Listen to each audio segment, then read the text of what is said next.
Ya, topik kali ini agak berat nih, tamu gue berat nih. Tapi kita mencoba untuk membuatnya populer. Saya nggak tahu ini siapa sebenarnya gitu.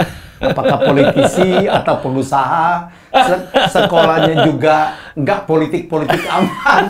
Dibuka nih sekarang Tapi akhirnya. kalau ngomong politik, wah, nggak ada yang lebih komprehensif dari orang satu ini. Yunarto Wijaya, Mas Toto. Halo, thank you. Selamat datang, bro. Thank you udah diundang. Datang juga ke tempat ini. Iya dong. Salah satu penonton setia. Weh. Thank you. Yang thank benar, you. yang benar. Jadi benar ya, Toto tuh tamatan apa Unpar HI kan? HI Unpar. HI Unpar. Visip dong kalau itu politik. Visip, iyalah. Visip, Tapi nggak HI politik amat. Unpar. Lebih Bukan kepada ilmu diplomasi. politik. Bukan ilmu politik. Itu pun kecelakaan karena sebenarnya saya sendiri orang ilmu pasti. Zaman SMA lebih demen dengan fisika, matematika. Cita-cita apa, dokter? Enggak, sebenarnya saat itu pengen masuk di teknologi pangan dan PD. PD. Saat itu kita ikut namanya dulu BTA kalau nggak salah ya, model-model bimbingan tes akhir. Oke. Tesnya bakal lolos apa enggak UMPTN? Lolos. Jadi PD aja nih. Oke. Tiba-tiba ada teman SMA kelas 3, kita ikut ke Bandung yuk ramean kan, seru-seruan kan, namanya anak SMA kan nginep bareng. Tes apaan? Adalah HI. Jujur, yang namanya HI singkatannya apa juga nggak tahu. Hotel Saat Indonesia. itu, Hotel Indonesia. Atau hubungan intim kalau orang harus jorok gitu kan. Ternyata hubungan internasional. Hubungan internasional. Nggak tahu Oke. apa, udah iseng aja ikut, tapi Oke. sebenarnya cuma pengen rame-ramean aja. Ya. Lolos, tapi kan kita pikirkan ya udahlah, ini Oke. kan nggak kita bayar dulu juga, nunggu UMPTN. Nah, problemnya kan UMPTN selalu terakhir, Ya. lebih terakhir dibandingin masuk di swasta. Oke. Jadi saat itu tiba-tiba jeger, nggak diterima, pilihannya antara nganggur setahun, nunggu UMPTN lagi, atau masuk masuk swasta. ke jurusan yang kita setengah-setengah nggak ngerti. Ambil keputusan, baru nyari kos saat itu, masuklah di HI dan jalan hidup secara nggak langsung. Itulah situ. yang pertama kali mungkin bawa saya ke politik. Tapi S2-nya kan Magister Manajemen. Nah itu ada cerita lagi yang agak berbeda. Apalagi nih? Ini apa? Nature Call? S1 sebenarnya memang sudah kembali lagi passion ke politik. Kenapa saya katakan passion ke politik? Sebenarnya dari satu SD, baru sadar ya pada saat masuk di HI Unpar, yang kita nggak tahu awalnya, tapi tiba-tiba IP bagus. Langsung jadi aktivis di Unistudi Ilmu Kemasyarakatan. Salah masuk aja IP-nya bagus. Terus lulusan terbaik lah. Nggak kalah sama Distan ini. Iya. Distan. Sekarang lagi di moratorium, tapi tahun depan udah buka lagi. Oke, terus. Jadi baru sadar kok bisa ngikutin dengan enak dan menikmati politik semester 1. Kelas 1 SD itu bokap tuh memang udah seneng, bukan seneng, tanda kutip ya, maksa baca Kompas saat itu. Jadi dari kelas 1 SD, Udah baca Kompas? Iya. selalu baca Kompas dan bukan hanya baca sekedar halaman depan, I enjoy baca semua halaman. Baru sadar juga, makanya kalau diingat-ingat lagi zaman SD SMP, udah hafal tuh yang namanya presiden, ibu kota, negara, yang anak SD pasti belum ngerti. Minatnya udah terasa? Minatnya udah terasa, karena bokap memang aktivis di Dewan Mahasiswa Atma Jaya. Zaman-zaman Heri Ahmadi 7778 lah, gerakan mahasiswa. Jadi sesuatu tuh ada ceritanya juga lah gitu ya. Pantes anaknya nyalinya kenceng banget. Lalu kemudian ya udah masuk kuliah jadi aktivis, lebih banyak jadi aktivisnya. Kaos cuma 7, salah satunya politik is good, itu baju jogger kalau nggak salah dari Bali. Megawati for President, sisa tahun 99, selalu pakai sendal, so I enjoy sebagai aktivis saat itu, dan ya akhirnya lulus pun, tapi setahun terakhir itu sempat nggak bikin skripsi. Jadi nilai bagus. Skripsi itu udah? Semester ke-6 itu harusnya udah skripsi, dagang nasi uduk. Nah kan nggak nyambung. Dagang sebenarnya. Terus. Dagang nasi uduk kaki 5 loh. Di Bandung? Ukuran 3x7 nggak. Makanya nggak bisa nerusin skripsi, males karena di Jakarta. Jadi saya tuh salah satu yang ngebawa nasi uduk kebun kacang, kalau tahu, keluar dari kebun kacang. Top banget itu. Jadi ya lumayan top. Jadi gimana ngelobi, meyakinkan orang yang nggak mau buka franchise, nggak mau buka cabang, bukalah di. Kalau jadi pemegang master franchise-nya? Nggak juga sih, modal seadanya. Jadi pertama kali ada mau buka cabang, istilahnya nggak franchise juga lah. Bukan cabang lah. Dagang nasi uduk, lalu kemudian jujur memang saat itu ada sempat sedikit masalah keuangan keluarga. Jadi tendensi untuk bicara pengen jadi diplomat, pengen masuk ke karir jadi dosen dan segala macam, nggak ada. hilang. Hilang. Saat itu agak hilang. Nyari duit aja dulu. Sempat pada titik nyari duit lah. Jadi aktivis juga enggak, nyari duit. Dan dengan modal seadanya, Sekolah apapun belum kelar, pengen gue jalanin. Kira-kira kayak gitu saat itu. Tapi baca bukunya politik terus. Kalau nggak nongkrong di kedai Tempo sama teman-teman kedai Tempo, ikut acara kongko bareng Gus Dur, nonton aja. Itu semacam onani intelektual. Ketika udah tersalurkan istilahnya, itu untuk tetap tersalurkan. Tapi niatnya udah nyari duit. Saat itu kemudian ada tawaran. Jadi saat itu saya jualan nasi uduk.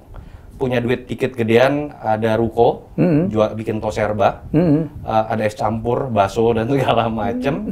Ada tawaran saat itu di MMUI, kalau IPK cum laude itu dapat beasiswa setengah, kalau nggak salah setengah lah. Tuition bayarnya setengah, yes. Tertarik, pengen ngambil finance sebenarnya saat itu. Finance justru. Pengen ngambil finance saat itu. Waktu masih ada berasa kosong nih, dagang kan nggak perlu seharian nongkrong gitu kan. Jadi ngambillah saat itu kerja di Citibank. Jadi banker. Jadi pagi buka toko, lalu kemudian kerja, malam balik lagi. Kuliah S2. S2, malam tutup toko, balik aja kayak gitu. Makanya jomblo saat itu. Boro-boro gitu. Bukan hanya benar. Nggak mikir pacaran nggak? Yang penting udah ada sekarang. Jadi saat itu fokusnya masuk di MMUI itu Magister Manajemen memang untuk finance. Nah, ya lagi-lagi jalan hidup ya. Setahun pertama kan kita umum, setahun keduanya baru masuk ke penjurusan. Pada saat baru jalan 8 bulan, nggak sengaja tiba-tiba ketemu sama mantan dosen Bima Arya. Bima Arya. Itu dosen di kampus. Walaupun kurang ajar, orang bilang lu kayak seumur gitu. Lu lebih boros. Jadi ketemu, lu ngapain Tok? Kerja di Citibank, terus ada di dagang ini. Loh, kok nggak nyambung? Lu kan aktivis dan segala macam gini-gini.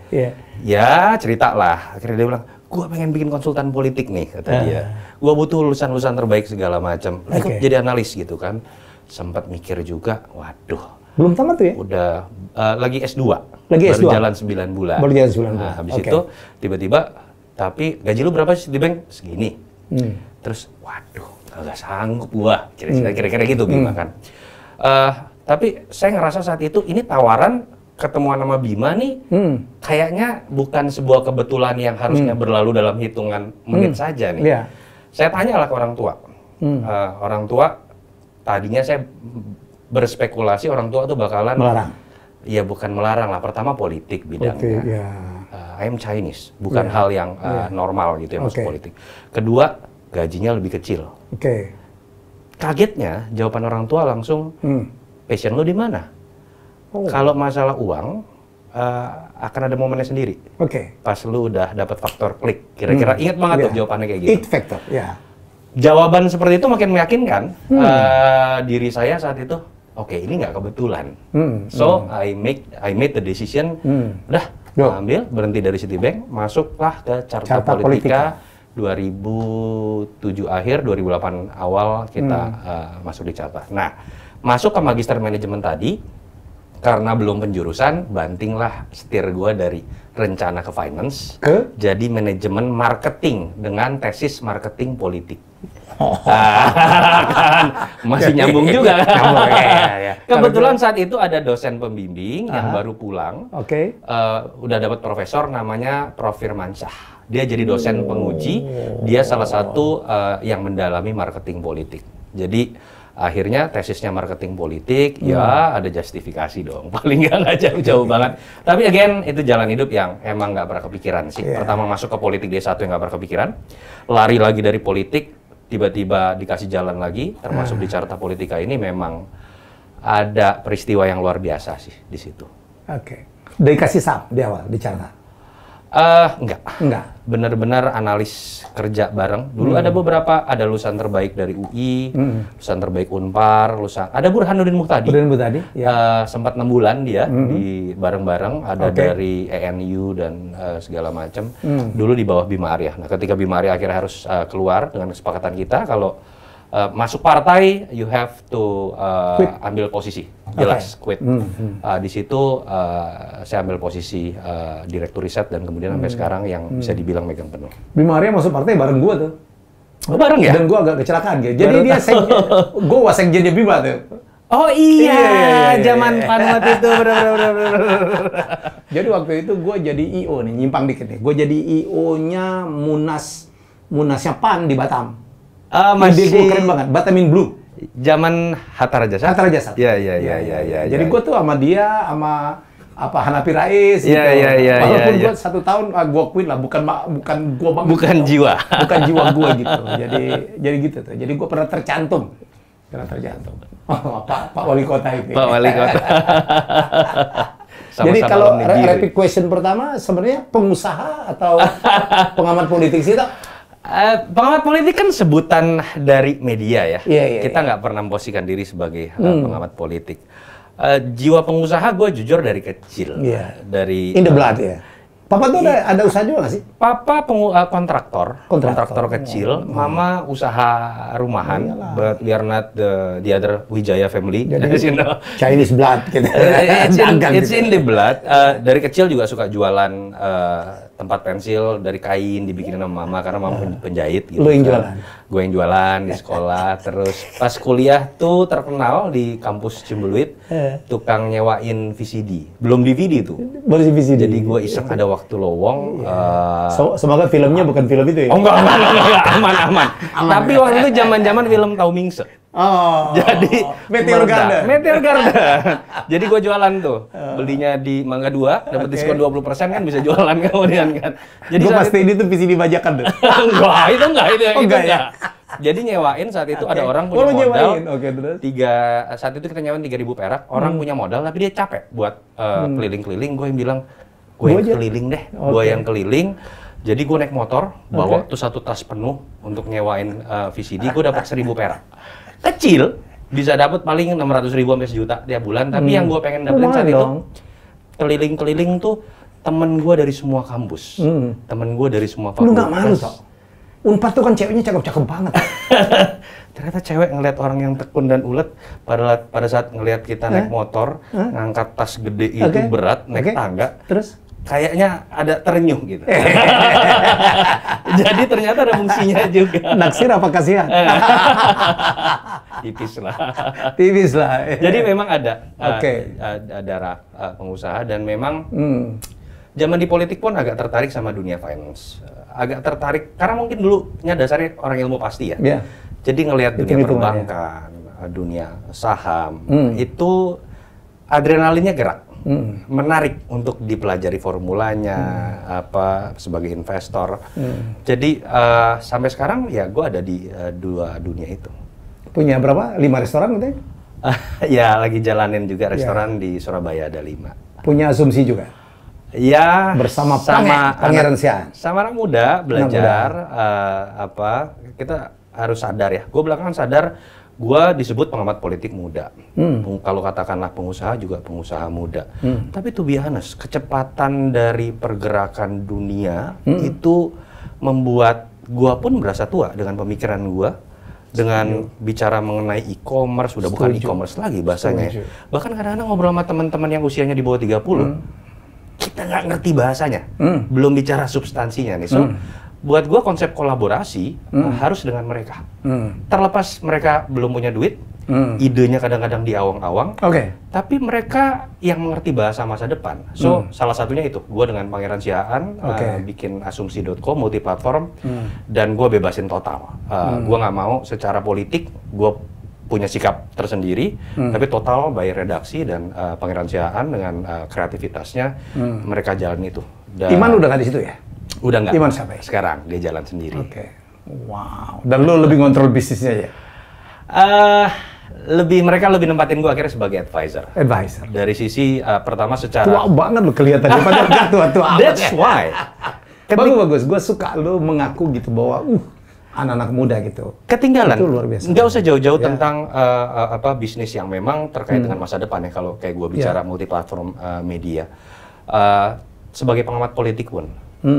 Ada hal baru loh, kita nggak bisa lagi kadang-kadang bicara. Beda ya sudut pandang ya, Toh? Sudut pandang dan bagaimana kita memahami sebagai pengamat, sebagai peneliti, kita kan pengen kasih influence yang besar. Kalau kita pakai logika-logika lama dengan sebagai penulis di artikel di koran, kita akan ketinggalan juga dengan arus besar pemilih, pembaca. Contoh, gue kalau nulis di sebuah koran nasional misalnya, dulu pasti bangganya luar biasa tuh bisa masuk Kompas. Rebutan, orang bisa masuk Kompas, apalagi di halaman 6, satu halaman, luar biasa. Tapi apakah bisa berhenti sampai di situ? Gue harus mengatakan gue akan onani. Bangga sendiri. Sekarang apa yang dibaca lewat tweetan kita dengan hanya 100 lebih karakter, kadang-kadang punya efek lebih besar. Jauh lebih besar. Dibanding dengan tulisan yang kadang-kadang kita banggakan secara akademis. Mau nggak mau, kita harus tenggelam juga dalam arus besar itu. Minimal memahami. Contoh, gue agak memfilter interview dari wartawan-wartawan media-media terkait dengan isu aktual. Entah karena sibuk, males, atau kadang-kadang pertanyaannya menurut gua nggak relevan gitu ya. Tapi pada saat gua perhatikan di googling, ternyata masih rame berita gua, statement gua, ternyata diambil dari Twitter. Twitter itu kan tempat gua tanpa tedeng aling-aling, kayak Helmi Yahya di YouTube dibandingkan di TV gitu kan, lepas lebih beban orang, untuk bicara, tapi ternyata lebih didengar orang. Influence-nya jauh lebih besar. Dulu saya ngomong di TV nggak ada yang merhatiin tuh. Sekarang waduh kita dikutip ya. Jadi saya kaget kan? Tiba-tiba udah viral kemana-mana gitu kan. And I learned a lot. Lu lah, gue masih senior banget. Usia saya 57 gitu. Jadi akhirnya saya, YouTube gue banyak ditonton dan saya kali itu saya merasakan bahwa I learn a lot. Saya orang yang sangat paham tentang industri televisi, media, tetapi YouTube is another thing. Itu mengagetkan sih. It's another thing. Jadi begitu Helmi Yahya turun gitu, masuk ke YouTube, jujur gue juga mau ngapain saatnya harus bikin juga. Juragan TV aja udah masuk ke dunia YouTube. Tadi saya lagi mau bikin MCN gitu, Manajemen Content Network. Berharap banget Toto bergabung sama kita. Moga-moga. Dapat pelanggan satu. Dan saya dengan Toto bersentuhan berapa kali saya ikut pilkada, Toto selalu membantu, Carta Politika selalu membantu ya. Sejak dari dulu Bima Arya sampai sekarang. Oke, Tok. Yes. Kok saya perhatiin gitu ya. Terlalu apa ya? Ada orang mengatakan Toto itu pokoknya kalau Anies Baswedan gitu banyak banget dikritisi gitu. Terakhirnya genap ganjil untuk motor pun Toto ngomong, this is the politik gitu. Ada apa sih sebenarnya? Gini, pertama kalau dalam posisi gue sebagai konsultan politik ya, gue harus mengatakan kalau gue mengambil posisi dominan sebagai konsultan politik, apa yang gue lakukan bodoh. Dengan dalam beberapa momen terlihat berpihak. I have to admit that. Pilkada 2017. Pilpres 2 kali 2014 dan 2019. Dan terlihat keberpihakan seorang. Dan gue sengaja melakukan itu. Buat gue, Jokowi jelas lebih bagus dibanding Prabowo. Ahok saat itu jelas lebih baik dibanding Anies ataupun AHY. Poinnya satu, kalau sebagai konsultan politik bodoh. Karena harusnya gue harus bisa berdiri di tengah, bicara hal normatif. Gue bisa dapat proyek dari siapapun. Tanda kutip seperti itu. Tapi balik lagi, tadi gue udah sedikit cerita tentang pengalaman hidup bisa masuk di politik, yang nggak biasa buat orang Chinese sekalipun gitu ya. Buat gua ini bukan tentang karir semata. Dunia ini, dunia politik, apalagi minoritas masuk politik, bukan tentang mendapatkan uang, karir, atau nama sebagai pengamat. Ada value yang harus kita pertanggungjawabin di situ. Tanda kutip ada, gua ngerasa ada tugas yang harus gue emban ketika gue masuk menjadi orang yang anomali di situ. Kan anomali lah, gitu. Muda Chinese masuk di politik dalam situasi yang sangat bebas. Ada momen-momen besar yang kadang-kadang mengingatkan itu gitu. Buat gue pemilu, apalagi pemilu yang sifatnya nasional atau yang sifatnya strategis gitu ya, kayak Jakarta kemarin. Ini ada nilai yang harus dipegang sebagai warga negara dan pemilih, apalagi sebagai influencer di situ, entah pengamat, lembaga survei ataupun konsultan. Kita nggak mungkin kok dalam politik mencari best of the best, karena politik kita tahu penuh dengan kekurangan secara sistemik dan segala macam. Prasyarat pertama kita buang yang worst of the worst. Jadi kita nggak bisa pastiin yang terbaik di antara yang terbaik. Kita buang dulu yang terburuk di antara yang terburuk. Dan buat gue ada beberapa indikator yang nggak bisa gue terima. Penggunaan isu SARA. Buat gue itu primitif dalam politik. Demokrasi, kata kuncinya satu, kesetaraan. Gimana lo mau bicara mengenai menghasilkan sesuatu yang berkualitas ketika proses pemilunya sudah lu buang kesetaraan itu di level pemilih. Ada yang dianggap pemilih yang tidak beriman, ada pemilih yang dianggap beriman.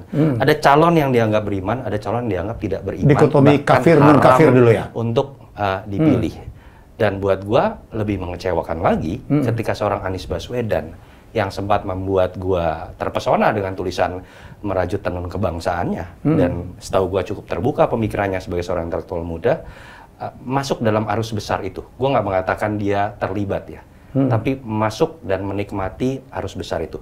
Jadi ini bukan tentang membela Ahok, tentang pernyataan sikap gua menolak orang yang memang menurut gua masuk ke dalam arus besar yang harus gua tolak. Itu yang sikap itu sampai sekarang sama. Itu yang kan itu udah lama toh. Yes, exactly. Jadi buat gua orang yang naik dengan cara yang tidak baik harus lebih kita kritisi kinerjanya. Karena kompensasi dari orang seperti itu mau tidak mau dia harus kerja dengan sangat baik. Ini bagian dari sebuah tanggung jawab. Menurut gua ya. Menurut gua ya, bagaimana Anies harus diuji dengan lebih ketat dalam kinerjanya ketika dalam satu tahapan dia sudah kita anggap raportnya merah. Dan gue warga Jakarta. Dulu orang bilang, Toto tuh pasti dibayar lah. Kerja sama Ahok itu, yang kata orang membela Ahok itu bisa dibilang salah satu pekerjaan yang lebih banyak bebannya, lebih banyak keluarnya dibandingkan dengan untungnya. Ahok itu orang yang nggak bisa, Ahok itu orang nggak mungkin diajak komersil. Ahok itu orang yang nggak mungkin diajak buat lu bayar gua untuk ngomong ini. Dia bahkan lebih bisa hitam putih dibanding tadi kan gua jelaskan seakan-akan hitam putih kan. Ahok lebih gila dari itu. Itu kan nggak jarang kita sakit hati bantu dia gitu ya, dengan gaya dia yang ketika menolak itu bisa dengan kasar segala macam. Waktu Pilpres Toto dibayar? Waktu Pilpres ada sebagai partai konsultan? Yang nggak ada dengan Pak Jokowi gitu segala macam, nggak ada. Lebih kepada partai pendukung? Partai pendukung ada yang meminta survei berkali-kali. Tentang surveinya aja? Surveinya. Oke. Ada yang meminta untuk kemudian membuat diskusi-diskusi atau seminar kolaborasi itu ya. Tapi kalau ada dari istana atau Jokowi kemudian meminta sebagai konsultan nggak pernah ada. Dan Jokowi dari Carta Politika itu 2011 akhir udah memberikan penghargaan. So for me, Jokowi di luar pertarungan Pilpres sudah jadi seseorang yang menarik hati gua untuk kemudian harus kita jadikan ini orang. Walaupun pada titik tertentu kita harus kritik juga. And that's why I do right now ke Pak Jokowi. Sekarang mulai memberikan. Bukan mulai, sebenarnya agak sering. Makanya sering juga tiba-tiba ditanya sama orang-orang dekat dengan Jokowi, kenapa lu sama Bapak? Ada apa? Ada apa lu? Lu nyebrang ya? Dan segala macam. Ya, itu resiko ketika kita berani mengambil sikap pada momen tertentu. Dan ketika kita mengambil sikap yang agak berbeda, orang menganggap kita sudah ada di seberangnya. Padahal bukan tentang itu. Toto kan konsultan ya, Carta Politika is big name dalam bidang itu gitu. Kan banyak orang yang berharap bahwa konsultan politik itu adalah harus independen, tidak boleh terima uang dari siapapun. Konsultan politik dan lembaga survei malah harus dibayar. Harus dibayar. Karena ada cost dalam setiap kegiatan. Kita kalau bicara, orang lebih curiga lagi dari mana ya? Kalau tiba-tiba ada lembaga survei, 5 kali, 7 kali, 10 kali dalam setahun melakukan rilis, dan selalu mengklaim dibiayai diri sendiri. Masuk akal nggak? Kan lebih tidak masuk akal. Bagaimana cost yang jumlahnya nggak murah loh. Kita survei nasional itu costnya paling nggak 300-400 juta. Artinya kan ada cost yang harus dibayar di situ. Kalau sampai 5 kali orang melakukan survei dengan mengatakan bayar sendiri udah pasti bohong. So, itu nggak apa-apa tuh?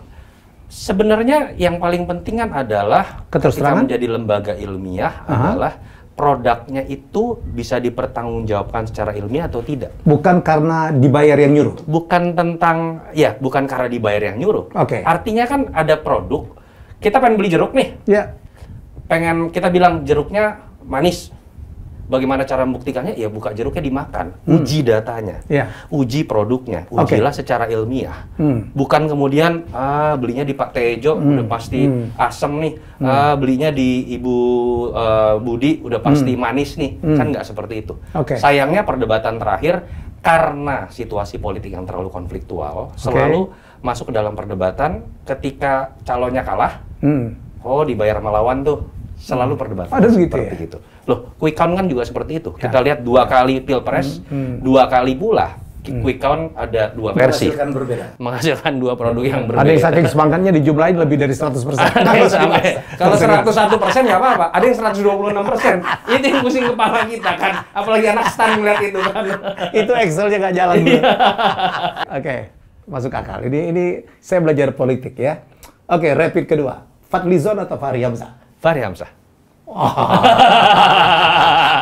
Harus bayar gua di Fahri. Kenapa? Fahri dari awal gue lihat orang yang cukup konsisten mempertahankan argumentasi yang terlepas populer atau tidak. Termasuk misal tentang KPK. Dan gue merasa dia selalu punya argumentasi kuat terlepas berbeda dengan orang ketika mempertahankan itu dan dia konsisten. Fadli kecenderungannya agak nyinyir. Jadi I know Fadli very well. Zaman gue masih aktivis, dia ini dewa. Lo diskusi tentang Marxis, Fadli ini orang paling jago karena dia sastra Rusia gitu ya. Dalam posisi yang berseberangan, gua kan dulu aktivisnya di kiri katanya gitu kan. Berdebat dengan Fadli itu salah satu yang paling menakutkan gitu. Menakutkan. He is very smart. He is very smart. Dia lulusan terbaik selalu gitu kan. Jadi tetapi sayangnya semenjak dia masuk ke dalam pertarungan antara asal bukan Jokowi dengan asal bukan Prabowo, dia masuk ke dalam kapasitas asal bukan Jokowi tadi. Jatuhnya nyinyir judes. Jadi gue sering bilang kerjanya nyubitin orang gitu. Padahal I know dia kalau dipancing masuk dalam perdebatan filosofis, perdebatan sistem luar biasa. So pada detik ini sebagai politisi gue harus pilih Fahri. Oke, dua-dua dapat penghargaan sekarang dari pemerintah. Yang gila yang kasih penghargaan. What do you think? Pertama kalau dengar ceritanya ya, sempat korek-korek juga apaan sih nih gitu kan. Harus dilihat lebih luas kan. Yang dapat kan semua pimpinan DPR. So it's not just mereka berdua. Jadi semua pimpinan DPR dan saat itu setahu gua sudah diputuskan di 2015 oleh tim saat itu yang ada Menko Polhukam Pak Tejo Edi dan beberapa nama lain. Jadi yang sekarang panitia diketuai Pak Mahfud hanya menerima saja. Tetapi di luar alasan-alasan prosedural dan kisah tadi, gua meyakini juga dan spekulasi gua orang seperti Pak Jokowi dalam berpolitik praktisnya akan menikmati juga apa penghargaan yang diberikan kepada lawan politik yang paling nyinyir, dua orang tersebut. Karena orang seperti Jokowi kan benar-benar menganut paham menurut gua ya, dia akan rangkul teman, tapi dia akan rangkul lebih erat musuhnya. Dan itu yang sedang dilakukan dengan Fahri dan Fadli. Jadi buat gua nggak mengagetkan seorang Jokowi bisa mengambil manuver seperti itu. Ini jauh lebih kecil dibandingkan sekedar memberikan menteri kepada lawan di 2 kali pilpresnya. Polanya kebaca. Netizen aja yang bawel. Pura-pura kaget gitu netizen kan. Rapid ketiga, otak kosong atau celana dalam kosong?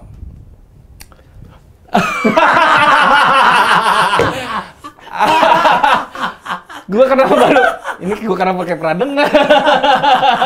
Kayaknya pernah denger gitu. Seru tuh. Yang ya lebih baik lan dalam kosong sih. Walaupun itu gue sindir kepada seseorang. Iya, Rocky Gerung. Itu rame memang. Rame banget. Iya, buat gue Rocky Gerung orang yang luar biasa. Pinter dan kosakatanya juga luar biasa. Wow, iya, memukau. Mengerikan kosakatanya. Ya cuma balik kemarin tuh kesel aja gitu. Ada banyak hal loh yang dia bisa kaji secara filosofis terkait dengan politik dinasti. Dari Gibran dengan Bobi. Gua pun mengkritik itu gitu ya. Tapi Toto juga mengkritik? Mengkritik, of course. Itu bukan hal yang harusnya gua harapin ada dari seorang Jokowi dan terjadi pada masa dia belum selesai menjadi presiden. Tapi sayangnya kadang-kadang Rocky ini menikmati ke selebritiannya. dengan semakin dia tahu menjadi selebriti tidak lagi bicara substansi. Menjadi selebriti dalam dunia sosmed seperti sekarang adalah membangun pro dan kontra, adalah membangun hal-hal ekstrim yang bisa dinikmati dalam 3 kata atau 5 kata. Buat gua sindiran pada Gibran terkait dengan kotak kosong versus otak kosong, it's a part of kenikmatan Rocky menjadi seorang selebriti. Boleh juga dong dikritik balik dengan gaya selebriti. Celana dalam kosong, kita hanya menggunakan silogisme yang dia pakai gitu kan. Dan balik lagi, gua nggak nyangka sindiran itu rame. Tapi itu fisik banget. Lucu tapi fisik banget. Itu dapat ide dari mana sih? Apa ya? Sosmed ini memaksa kita menjadi kejam memang dalam mencari diksi. Belajar dari Rocky juga. Dari Rocky, ya itu ahli diksi. Gue ingat statementnya beliau itu ya. Waktu dia ngomong tentang seseorang gitu, nggak perlu gue sebut. Oh, PowerPoint-nya gue buat. Nah, itulah katanya. Orang yang jago PowerPoint itu biasanya nggak punya power sama poinnya nggak jelas. I know. I remember. Itu diksinya menurut gue sih. Luar biasa. Sehari-hari ketemu baik dengan Rocky? Baru beberapa kali ketemu, tapi dia orang yang di luar sangat bisa berbeda. So, gue dengan Fadlizon, dengan Fahri, dengan Rocky, di luar sangat bisa dibilang temenan baik. Ada salah satu di antara Fahri dengan Fadli yang mungkin nggak ngucapin selamat Natal di Twitter. Setiap gue Natal selalu japri selamat Natal. Walaupun gue selalu ngeledek juga. Lu ucapin selamat gue di Twitter dong. Kenapa harus japri? Terus sama dia bilang, nggak balas. Lu kayak nggak tahu aja kan, kayak gitu.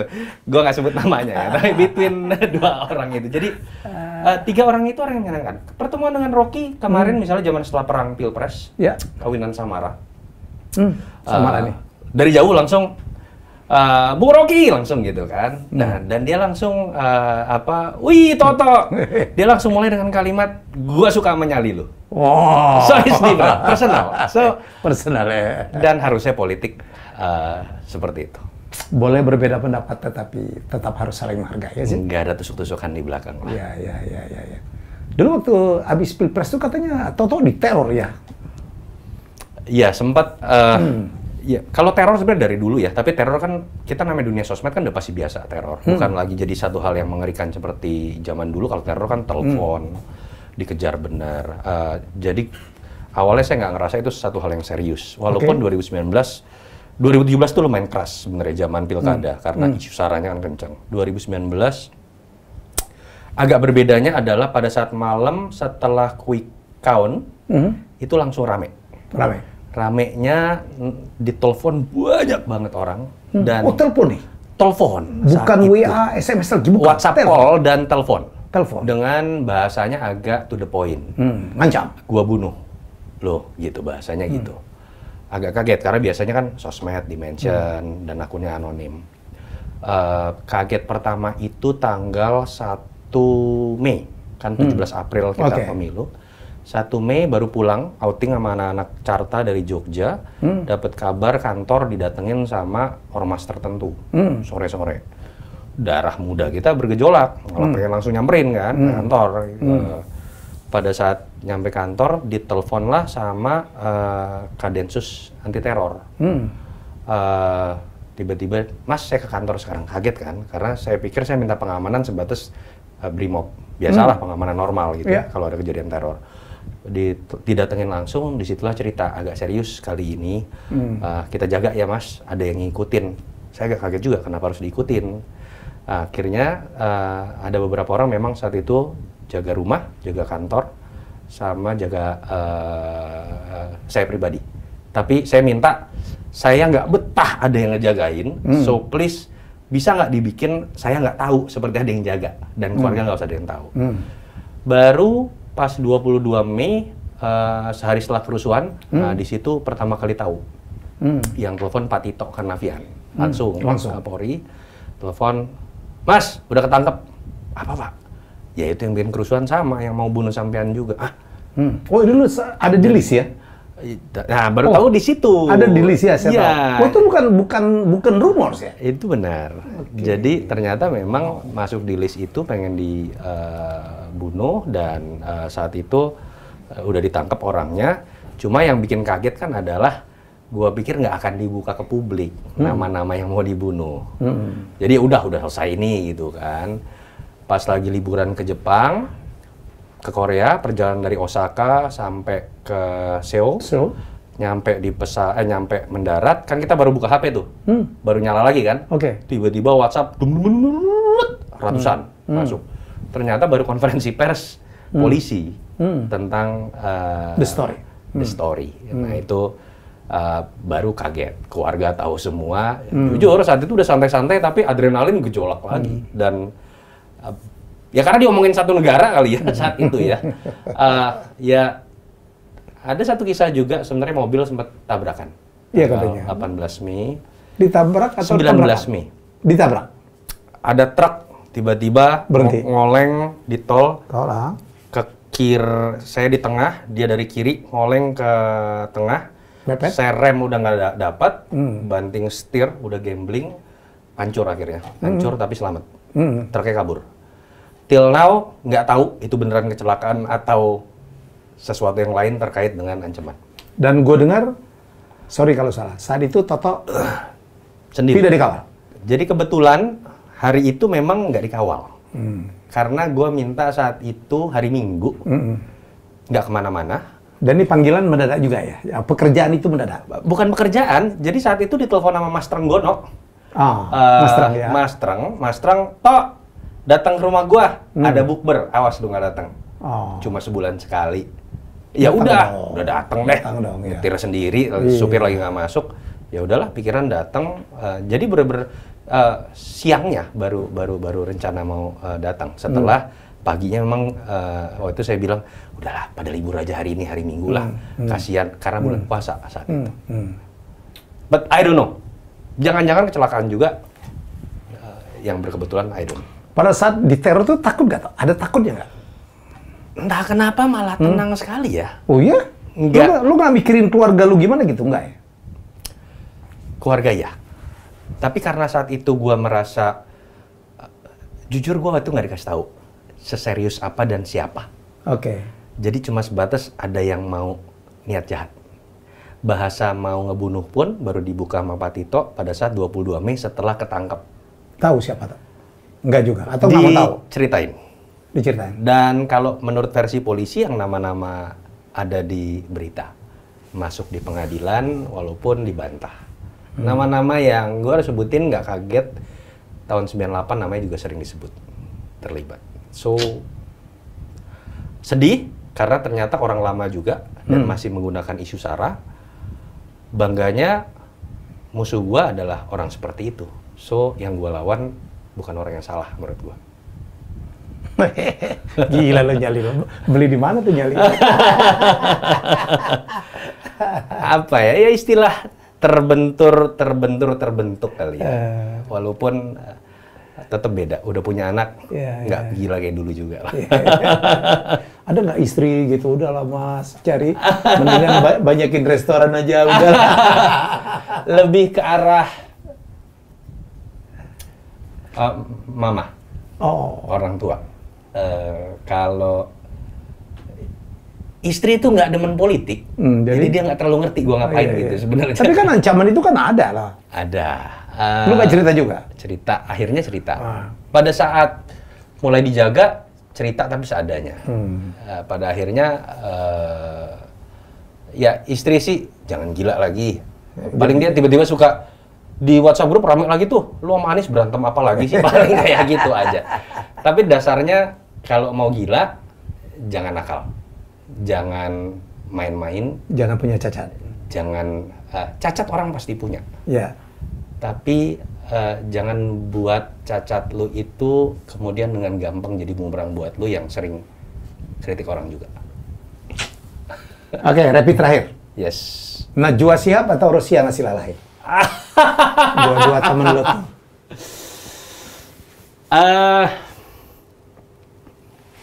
Sebagai apa nih? Apa aja, lu bisa definisi sendiri. Atau lo ini sendiri? Sebagai role model Najwa Shihab. Najwa. Sebagai temen hancur Rossi. Oh. Tempat gaulnya beda. Tempat gaulnya beda. Dengan dua orang itu. Satu rambutnya dicet. Iya. Satu Kelihatan kagak. nongkrongnya akan berbeda kalau ketemu sama dua orang itu. Kalau kemampuan menginterview? Ini masanya Najwa ya, harus diakui ya. Dia ada pada masa yang tepat ketika dia dididik oleh dua dunia. Dunia digital dan dunia TV yang TV sekali. Yeah. Jadi menurut gua role model saat ini Najwa. Rossi besar sebagai orang TV. Belum ke digital. Dan belum ke digital dan dia sekarang ada posisi yang mungkin membuat identitas dia ada dua. Dia juga pemret dan dia juga seorang host. It's gonna be different. Ketika dia total masih menjadi host seperti zaman dulu SCTV ya, zaman peak-peaknya dia.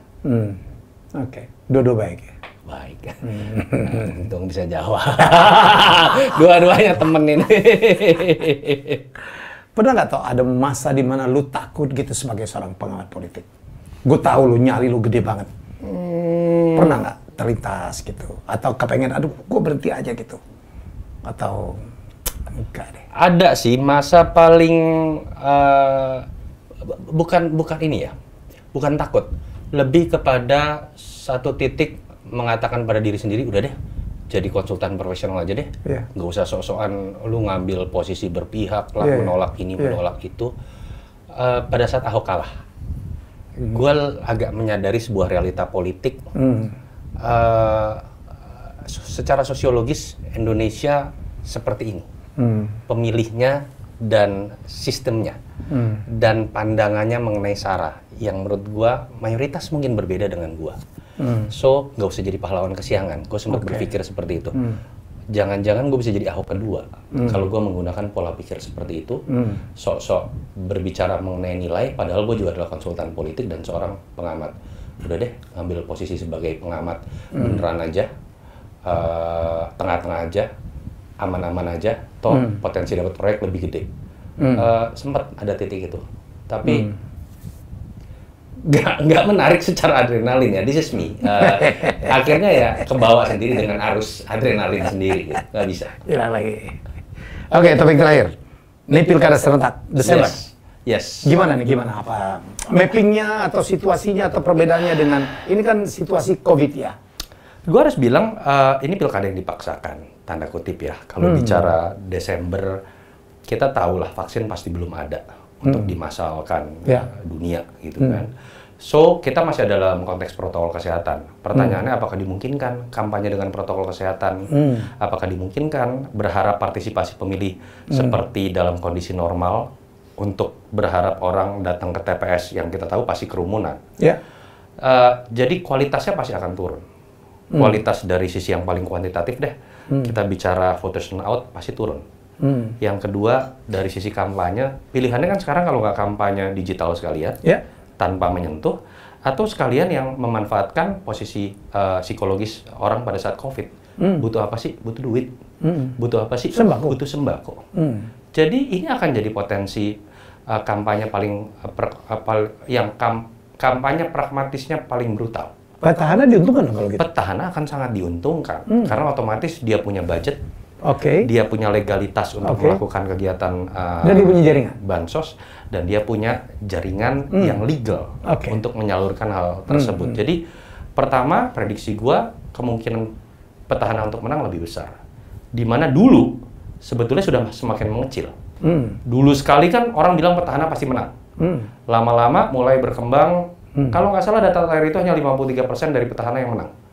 Bukan angka gede loh untuk persentase kemenangan seorang petahana. Karena orang mulai ada kemuakan tuh dengan sekedar bagi-bagi, pakai aparat, ditekan dan segala macam. Tapi dengan kondisi COVID, mau nggak mau peluang mereka akan lebih besar. Lebih besar. Karena kondisi psikologis dari masyarakat cenderung ya siapa yang ngasih gua akan bukan momen untuk dapetin untuk menerima ide, tapi momen untuk nerima duit dan nerima sembako. Karena memang situasinya sulit.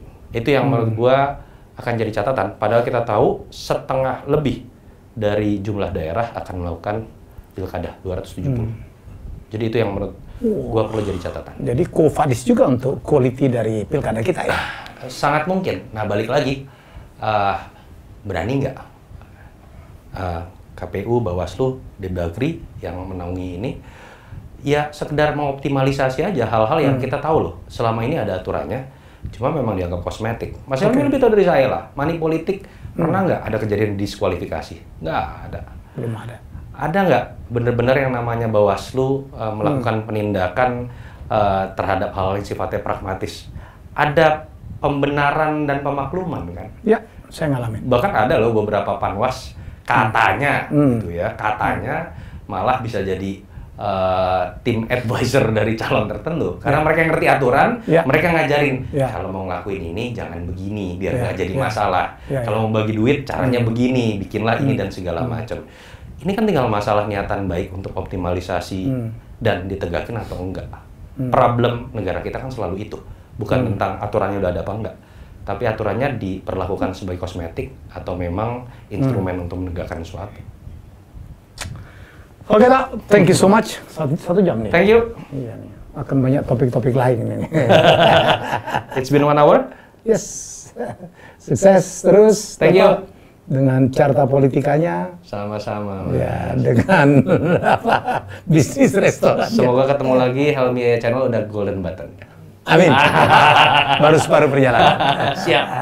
Sukses juga dengan caranya ke depan dari. Thank you. Thank you, Mas. Ya, kita jumpa lagi dalam episode selanjutnya. Bye-bye.